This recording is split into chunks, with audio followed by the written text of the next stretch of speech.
The sky over the Philippine Sea was a vast, indifferent blue on that morning in early 1945, the air thick with the salt tang of ocean spray and the distant, acrid bite of cordite. Aboard a Japanese destroyer steaming in desperate escort of troop transports toward Okinawa, officers stood on the bridge, binoculars trained skyward. They had grown accustomed to the roar of incoming American aircraft, Val dive bombers, Hellcats, Corsairs, swooping low in predictable patterns, met by the rhythmic bark of timed anti-aircraft fire. Shells detonated at preset altitudes, blooming into harmless black puffs far too often, allowing many attackers to press through. The men expected the familiar contest of skill and luck. Gunners sweating over fuse settings, spotters shouting corrections, the slim hope that a direct hit might turn the tide. But on this day, something altered forever. As waves of carrier planes bore down, kamikazes among them now, driven by desperation, the American warships opened fire. The 5-inch guns spoke with measured fury, shells streaking upward not in calculated bursts, but in lethal, instantaneous judgment. Explosions ripped the sky at impossible heights, not waiting for precise timing, but erupting the moment a plane entered their invisible embrace. A Val disintegrated mid-dive, wings shearing away in a fireball before it could release its payload. Another kamikaze, committed to its final plunge, vanished in a sudden sphere of shrapnel, the pilot never reaching his target. The officers watched in stunned silence as aircraft after aircraft met this invisible executioner. No tracer-guided precision, no lucky shot, just death blooming precisely where the enemy drew near. This was the proximity fuse, the American VT or variable time fuse, a secret born in laboratories far from the front lines and guarded with utmost secrecy since its first combat use against Japanese aircraft in January 1943 near Guadalcanal. On the light cruiser USS Helena, a salvo of VT-fused shells had claimed the first enemy plane outright, a dive bomber torn apart by proximity alone. By 1945, as the Pacific Campaign reached its climax around the Philippines and Okinawa, the device had proliferated across the fleet. Bush and his team at Section T had engineered a miniature radar transmitter inside each shell nose, a tiny vacuum tube miracle that survived the crushing acceleration of firing and sent out radio pulses, listening for the echo that signaled a target within lethal range.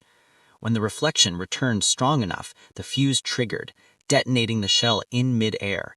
No longer did gunners need to guess altitude or lead speed. The shell decided for itself.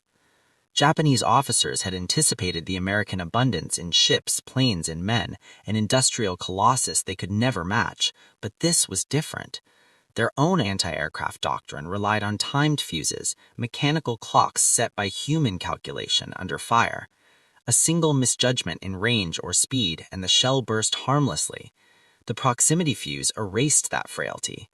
Naval records from the period show that VT-fused fire accounted for over half of Japanese aircraft downed by anti-aircraft guns in 1943, even when only a quarter of shells carried the device. By the Battle of Okinawa in 1945, the effectiveness multiplied. Kamikaze attacks, already a measure of despair, met curtains of airbursts that shredded formations before they closed. Survivors spoke in hushed reports of shells that knew where planes were, detonating with uncanny precision. One account from a damaged destroyer described the sky as filled with premature thunder, each burst claiming lives without warning. The emotional contrast cut deep. Japanese airmen and naval officers had entered the war expecting a clash of wills, where Bushido spirit and superior maneuver might overcome material disparity. They trained for decisive battles, envisioning carriers sunk by coordinated strikes, not this mechanical indifference. Yet here was evidence of an enemy that did not merely outproduce, but outthought, embedding radar intelligence in every projectile. The sight of comrades vaporized mid-dive shattered morale. Kamikaze pilots, already facing certain death, now confronted a foe whose weapons anticipated their sacrifice. Senior officers, poring over loss reports, realized conventional tactics were obsolete. The shift to mass suicide runs stemmed partly from this realization that normal attacks yielded slaughter. This technological leap forced a profound transformation. What began as confidence in Japan's martial tradition eroded into grim acceptance of inferiority and innovation. The proximity fuse symbolized not just a weapon, but the chasm between two systems, one rooted in hierarchy, ritual, and human endurance, the other in collaborative science, mass production, and relentless engineering. Japanese leaders had underestimated the democratic arsenal, not merely its volume, but its ingenuity. The fuse, developed in secrecy by teams of physicists, engineers, and ordnance experts, embodied that difference. Through it all ran a single recurring symbol, the shell itself. Each VT projectile carried within its steel casing not only explosive power, but the quiet abundance of American industry, rare metals, precision machining, and the freedom to pursue ideas without restraint. Where Japanese shells bore the mark of careful rationing and manual craft, these American rounds arrived in endless streams, each one a tiny testament to factories running 3 shifts, to inventors granted resources without question.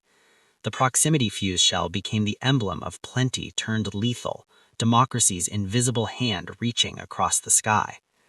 In the end, as the war drew towards its close, those stunned Japanese officers glimpsed a larger truth.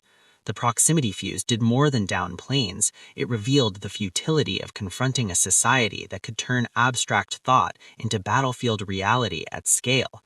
Freedom of inquiry, abundance of means, and the will to innovate had forged a weapon that struck without mercy or malice, simply because it could. In that moment, above the Philippine waves, the Pacific War's outcome was etched not in blood alone, but in the quiet certainty of superior ideas made manifest. The sky, once contested ground, had become the domain of an inexorable future.